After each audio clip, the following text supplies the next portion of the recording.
તો ગીર સોમનાથના ઉના ભાવનગર હાઈવે ધોવાયો। ગાંગડા ગામે મોટા પાયે ખેતરોમાં ધોવાણ થયું। પાણીના ધસમસતા પ્રવાહે ખેતરોમાં પાથર્યા પથ્થર। રાત્રિના સમયે માલણ નદી થઈ હતી ગાંડીતુર અને ત્યારબાદની આ સ્થિતિ।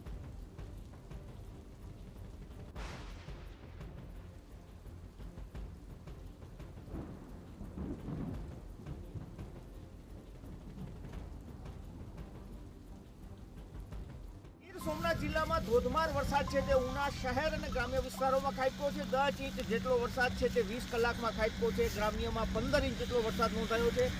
આ સોમનાથ ભાવનગર હાઈવે છે જે ઉનાથી ભાવનગરને જોડે છે અને અહીંયા ગાંગડા ગામ નજીકના દ્રશ્યો જુઓ। આ એક ખેતર છે જે ખેતરની સ્થિતિ ઉપરથી અહીંયા પર અંદાજો લગાવી શકાય કે કઈ રીતે રાત્રિના સમયે પાણીનો ધસમસતો પ્રવાહ છે તે અહીંયાથી પસાર થયો છે। કારણ કે અહીંયાના અનેક ગામડા એવા છે જ્યાં ઘરોમાં પાણી ઘૂસી ચૂક્યા છે, લોકોના ઘરોની દિવાલો તૂટી ચૂકી છે। આ એ ખેતરના દ્રશ્યો છે જે સંપૂર્ણપણે આ ખેતર છે તે ધોવાયું છે।